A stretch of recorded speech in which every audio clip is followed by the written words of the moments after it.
প্রেমের কথা বলে কোনো ছেলে যদি কোনো মেয়েকে ধোঁকা দেয় অথবা কোনো মেয়ে যদি কোনো ছেলেকে ধোঁকা দেয়, এই ধোঁকাবাজির জন্য এই দুনিয়াতে তাদের শাস্তি হয় কিনা।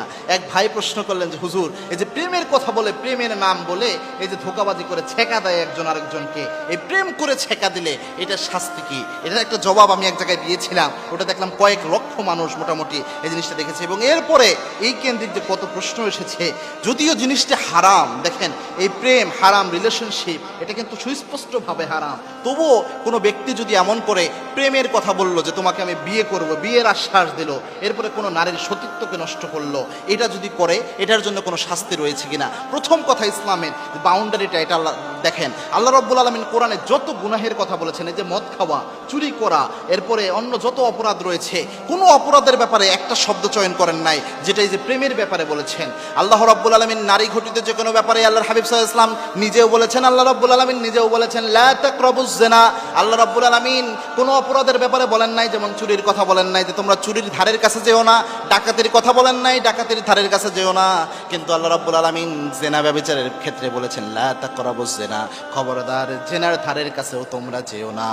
কেননা জেনার ধারের কাছে যদি আপনি যান, জেনার আশপাশেও যদি আপনি যান, কোনো মেয়ের সাথে যদি আপনি স্বাভাবিক সম্পর্কও রাখেন, আপনি এখান থেকে নিজেকে কন্ট্রোল করতে পারবেন না, আপনি আস্তে আস্তে চলে যাবেন। এই জন্য আল্লাহ বাউন্ডারি দিয়ে দিয়েছেন, আর ধারের কাছেও আপনি যেতে পারবেন না। গুরুত্বপূর্ণ একটা বিষয়। এখন এই বাউন্ডারি ভঙ্গ করে কোনো ব্যক্তি যদি বিয়ের মিথ্যা আশ্বাস দিয়ে কোনো ব্যক্তির সতীত্ব নিয়ে নেয়, কোনো ব্যক্তি যে হকটা ছিল ওই মেয়ের স্বামীর, এই হকটা কোনো ছেলে নিয়ে নিল মিথ্যা আশ্বাস দিয়ে, তাহলে কি হবে? মনে রাখবেন, স্বাভাবিক জেনা করা, অর্থাৎ একটা মেয়ের সাথে আপনি স্বাভাবিকভাবে জেনা করে ফেললেন, নিজেকে কন্ট্রোল করতে না পারি, এটাও মারাত্মক গুনাহ, কবিরা গুনাহ। তবে এই গুনার সাথে কিন্তু ধোঁকাবাজি নাই।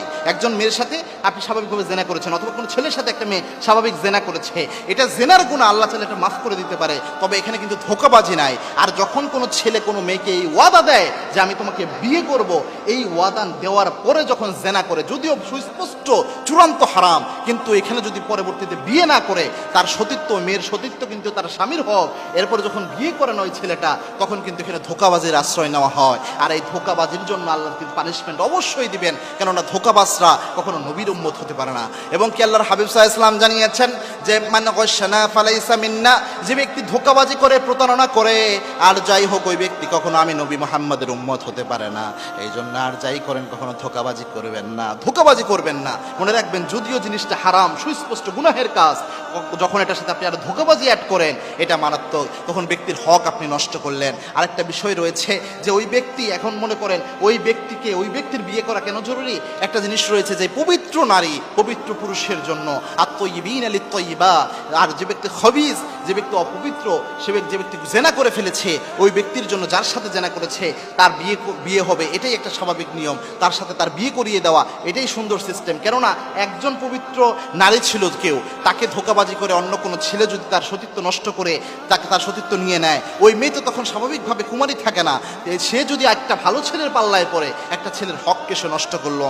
যদিও এই জিনিসটা অনেক বেশি হচ্ছে বর্তমানে, তো এই জিনিসটা না করে উচিত হচ্ছে, যদি এরকম দেখেন যে একজন ছেলে মেয়ে জেনা করে ফেলেছে, যদি বুঝতে পারেন, উচিত হচ্ছে তাদেরকে বিয়ের ব্যবস্থা করা, সর্বোচ্চভাবে এটা চেষ্টা করা। আর যাই হোক, কখনো ধোঁকাবাজের আশ্রয় না নেওয়া। মনে রাখবেন, ধোঁকাবাজি যদি আপনি করেন, আল্লাহ রাব্বুল আলামিন ধোঁকাবাজির জন্য কোনো না কোনোভাবে আপনাকে পাকড়াও করবেনই। এবং যার সাথে আপনি ধোঁকাবাজি করবেন, ওই ব্যক্তি যতক্ষণ আপনাকে মাফ করবে না, আল্লাহ ততক্ষণ আপনাকে মাফ করবে না।